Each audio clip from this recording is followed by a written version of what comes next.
Hello, welcome to care to photography. இந்த வீடியோவில் நம்ம என்ன பார்க்க போகிறோம்னா ஸ்டாக் ஃபோட்டோகிராஃபியோடைய ப்ரோஸ் அண்ட் கான்ஸ் பார்க்க போகிறோம்.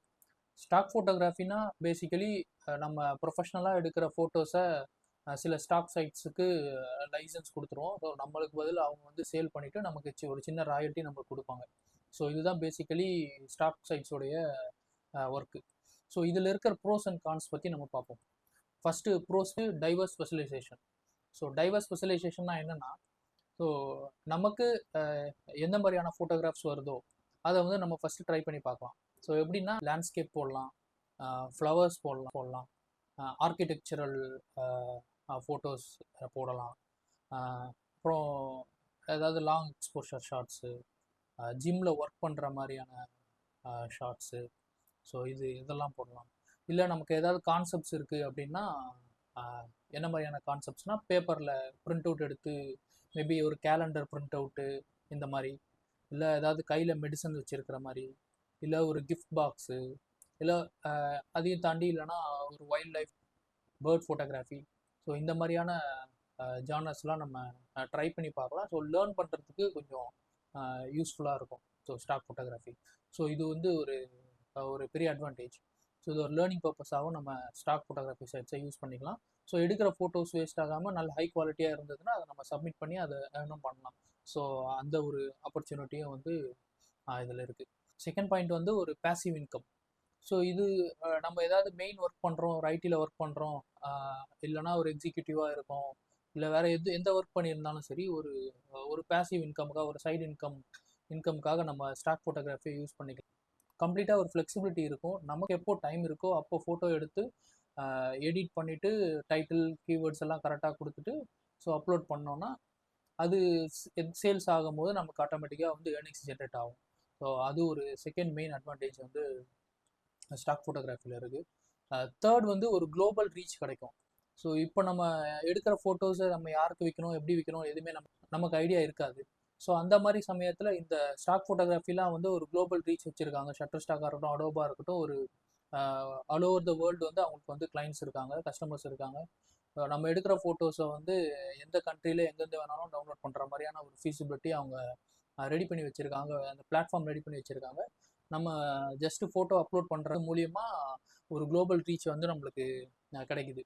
ஸோ அது ஒரு மெயின் அட்வான்டேஜாக பார்க்குறேன். ஃபோர்த் வந்து கிளைண்ட் மேனேஜ்மெண்ட், அப்புறம் அந்த கஸ்டமர் சென்ட்ரிக்கான விஷயம் எதுவுமே வந்து நம்ம ஹேண்டில் பண்ணணும்னு அவசியம் இல்லை. ஸோ டைரெக்டாக நமக்கு பிடிச்ச மாதிரியான ஃபோட்டோஸ் வந்து ஷூட் பண்ணுறோம். அதை டைரெக்டாக எடிட் பண்ணிவிட்டு டைட்டில் கீவேர்ட் போட்டு அப்லோட் பண்ணிட்டா மட்டுமே போதும். ஸோ நம்ம கிளைண்ட்டோட மீட்டிங்ஸு, இல்லைனா ஏன் இந்த ஃபோட்டோ ஏன் இப்படி இருக்குது, இது ஏன் இந்த மாதிரி வரல அப்படின்னு சொல்லிட்டு எந்த கேள்வியும் நம்மளை யாரும் கேட்க போகிறது இல்லை. ஸோ ஜஸ்ட்டு நம்ம எடுத்து அப்லோட் பண்ணுறோம். இப்போ பிடிச்சிருந்தா அவங்க டவுன்லோட் பண்ணி யூஸ் பண்ண போகிறாங்க. அதுக்கான ஒரு சின்ன ராயல்ட்டி பேமெண்ட் வந்து நம்மளுக்கு வரப்போகுது. ஸோ இதனால் யாரும் நம்மளுக்கு கொஸ்டின் பண்ண போகிறது கிடையாது. ஸோ அது ஒரு பெரிய அட்வான்டேஜ். ஸோ ஃபிஃப்த்து ப்ரோ வந்து நான் ஃபைனலாக சொல்கிறேன், வீடியோவை ஃபுல்லாக பாருங்கள். நெக்ஸ்ட்டு கான்ஸ் போயிடலாம். ஸோ ப்ரோஸ் இருக்கிற மாதிரியே ஸ்டாக் ஃபோட்டோகிராஃபியில் கான்ஸும் இருக்குது. ஸோ ஃபஸ்ட்டு என்னென்னா, இது ஓவர் சேச்சுரேட்டட் மார்க்கெட். இப்போது நம்ம ஒரு ஜென்ரிக்கான ஃபோட்டோ, எக்ஸாம்பிள் ஒரு ரோஸ் எடுத்து அப்லோட் பண்ணோன்னா அது சேல் ஆகுமானா ரொம்ப கஷ்டம். ஏன்னா ஜஸ்ட்டு நீங்கள் ஷட்டர் ஸ்டாக்கில் போய் ரோஸ் அப்படின்னு சொல்லி செக் பண்ணி பார்த்தீங்கன்னா அரௌண்ட் ஒரு 50 lakhs ரோஸ் வந்து ஆல்ரெடி அப்லோட் ஆகி இருக்குது. ஸோ அதில் நம்ம போடுற ரோஸ் வந்து டவுன்லோட் ஆகுமா அப்படின்னா வந்து ஒரு பெரிய கொஸ்டின் மார்க் தான். ஸோ இந்த மாதிரி வந்து நிறைய ஜென்ரிக்கான டாபிக்ஸ் வந்து ஆல்ரெடி கவர் பண்ணியிருக்காங்க. ஸோ புதுசாக நம்ம போய் அந்த ரோஸில் எதுவும் பண்ண போகிறது இல்லை. ஒரு கேட் எடுக்கிறோம் அப்படின்னா அதுவுமே அரௌண்ட் ஒரு 50 lakhs இமேஜ் ஆல்ரெடி இருக்குது. ஸோ இதெல்லாம் எடுத்து நம்ம சேல் பண்ண முடியுமானா அது ஒரு பெரிய கொஸ்டின் மார்க். ஸோ நமக்கு டே டு டே லைஃப்பில் டெய்லி பார்க்குற எந்த ஒரு விஷயமே வந்து ஸ்டாக் ஃபோட்டோகிராஃபியில் அந்த அளவுக்கு ஒர்க் அவுட் ஆகுமானா அது பெரிய கொஸ்டின் மார்க் தான். ஸோ நம்ம வந்து ஒரு அவுட் ஆஃப் த பாக்ஸ் போய் தான் வந்து சில ஃபோட்டோஸ் வந்து ட்ரை பண்ணி எடுத்து அதை அப்லோட் பண்ணி அதில் தான் நம்ம வந்து சேல்ஸ் பார்க்க முடியுமே தவிர, இந்த மாதிரியான ஒரு ஜென்ரிக் வந்து ஆல்ரெடி கவர் பண்ணி வச்சுருக்காங்க. ஸோ அவங்கள கம்பீட் பண்ணுறதுன்றது ரொம்ப கஷ்டமான விஷயம். செகண்ட் வந்து image quality standard. So image quality standard என்னென்னா, ஒரு சைட்டும் ஒரு ஸ்டாண்டர்ட் வந்து மெயின்டைன் பண்ணுறாங்க. அவங்க எப்படி மெயின்டைன் பண்ணுறாங்கன்னு இன்னும் எனக்கு புரியல. எப்படின்னா ஷட்டர் ஸ்டாக்லேயும் அடோப்லேயும் மற்ற ஸ்டாக் சைட்லேயும் அப்லோட் பண்ணுறேன், ஒரே இமேஜ் அப்லோட் பண்ணுறேன்.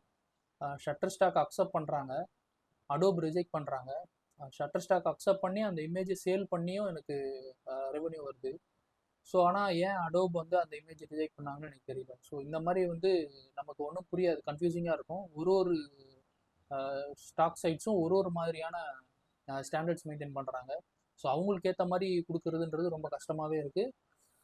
நம்ம என்ன பண்ணலான்னா, டு த பெஸ்ட் அந்த இமேஜ் வந்து நல்லா குவாலிட்டியாக இருக்கா, ஷார்ப்பாக இருக்கா, ஸோ இதெல்லாம் தான் நம்ம செக் பண்ணிவிட்டு அப்லோட் பண்ண முடியும். அதுக்கு மேலே அக்செப்ட் பண்ணுறதும் ரிஜெக்ட் பண்ணுறதும் அந்தந்த பிளாட்ஃபார்முடைய அந்த ஸ்டாண்டர்ட்ஸை பொறுத்து தான் இருக்குது. ஸோ அதை நம்ம எதுவும் பண்ண முடியல. தேர்ட் வந்து ஹெவி காம்படிஷன்.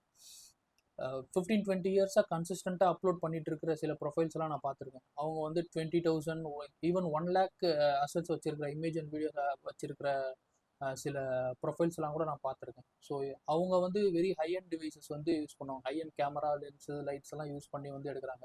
ஸோ அவங்க யூஸ் பண்ணி போடுற இமேஜுடைய குவாலிட்டியும் நம்மளோட குவாலிட்டியும் வந்து ஒரு பெரிய டிஃப்ரென்ஸ் இருக்குது. ஸோ அவங்க கூட கம்பீட் பண்ணுறதுன்றது ரொம்பவே ஒரு கஷ்டமான விஷயம். இதுக்கு என்ன பண்ணலாம்னா, கவர் பண்ணாத ஏரியாவை நம்ம கவர் பண்ணோன்னா மட்டும்தான் அவங்க கூட வந்து கம்பீட் பண்ணி நம்மளோட சேல்ஸ் கொண்டு வர முடியும்.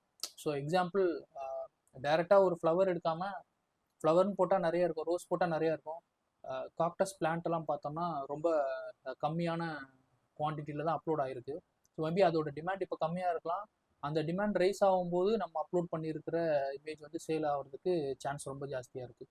ஸோ அந்த மாதிரியான யாரும் கவர் பண்ணாத ஏரியாவை கவர் பண்ணோன்னா நம்மளுக்கு கொஞ்சம் ஒரு ஆடட் அட்வான்டேஜ் இருக்குது அந்த இடத்துல. ஸோ அது ஒரு பாயிண்ட்டு. ஆனால் அது வந்து கான்ஸ் தான். ஃபோர்த் வந்து ரிஜெக்ஷன் ரேட். ஸோ ஃபஸ்ட்டு இனிஷியலாக பிகினராக எல்லாரும் ஃபேஸ் பண்ணுறது தான். ஸோ ரிஜெக்ஷன் வந்து நம்ம எடுக்கிற ஃபோட்டோ நமக்கு நல்லா தான் தெரியும், நம்ம எடிட் பண்ணுறதும் நமக்கு நல்லா தான் தெரியும். ஆனால் அதை அப்லோட் பண்ணதுக்கப்புறம் அது ரிஜெக்ஷன் ஆகும்போது தான் தெரியும் அதோட குவாலிட்டி வந்து அவங்க எக்ஸ்பெக்ட் பண்ணுற ஸ்டாண்டர்டுக்கு இல்லைன்றது. அதுக்கப்புறம் நம்ம ரெகுலராக ஃபோட்டோஸ் எடுத்து எடிட் பண்ணிட்டு வரும்போது, ஸோ ஃபஸ்ட்டு எடுத்த ஃபோட்டோவையும் இப்போ கரண்ட்டாக எடுக்கிற ஃபோட்டோவையும் கம்பேர் பண்ணோம்னா நம்மளுக்கே தெரியும் அதோட டிஃப்ரென்ஸ் வந்து ஒரு பெரிய டிஃப்ரென்ஸ் இருக்கும். ஸோ இன்றைக்கி எடுக்கிறது நமக்கு இப்போ நல்லா இருக்குது, மேபி ஒரு 1 year லேட்டர் வந்து கம்பேர் பண்ணி பார்க்கும்போது தான் தெரியும் அதாவது நம்ம எவ்வளோ இம்ப்ரூவ் ஆகிருக்கோம் அப்படின்றது அதில் தெரிய வருது. ஸோ அந்த ரிஜெக்ஷன் ரேட்ன்றது இனிஷியலாக ரொம்ப அதிகமாக தான் இருக்குது. ஃபிஃப்த்து வந்து பேஷன்ஸ். ஸ்டாக் ஃபோட்டோகிராஃபியில் நம்ம எவ்வளோ குவாலிட்டி இமேஜ் எடுத்தாலும் சரி, எவ்வளோ கன்சிஸ்டண்ட்டாக அப்லோட் பண்ணாலும் சரி, எவ்வளோ குவான்டிட்டி அப்லோட் பண்ணாலும் சரி, ஸோ எவ்வளோ பேஷன்ஸாக இருக்கிறோம் அப்படின்றது தான் முக்கியம். இந்த வீக் ஒரு 50 இமேஜஸ் அப்லோட் பண்ணிவிட்டு நெக்ஸ்ட்டு 2 months இல்லை 3 months எதுவுமே பண்ணாமல் மறுபடியும் ஒரு 10 இமேஜஸ் அப்லோட் பண்ணிவிட்டு மறுபடியும் ஒரு 2-3 months எதுவுமே பண்ணாமல் விட்டுட்டோன்னா அதில் வந்து சேல்ஸுன்ற நடக்குமா அப்படின்றது ரொம்ப ரொம்ப கஷ்டம் தான், நடக்காது.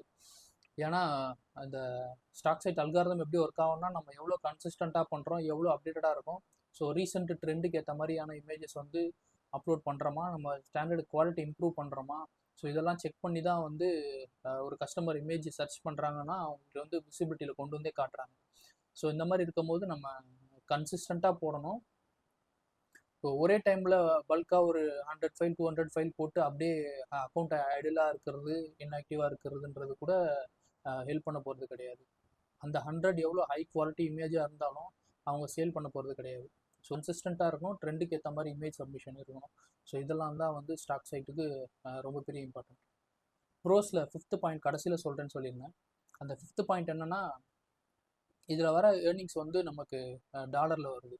ஒரு இந்தியா இல்லை தமிழ்நாடு மாதிரியான ஒரு இடத்துல இருக்கும்போது என்னை பொறுத்த வரைக்கும் டாலர் ஏர்னிங்ஸ்ன்றது ரொம்ப ஹெல்ப்ஃபுல்லாக இருக்கும். ஸோ எப்படின்னா, இன்றைக்கி ஒரு $10 ஏர்ன் பண்ணுறோம் அப்படின்னா, ஸோ இன்றைக்கி அரௌண்ட் 84 இருக்குது, 84 rupees இருக்குது ஒரு டாலருக்கு.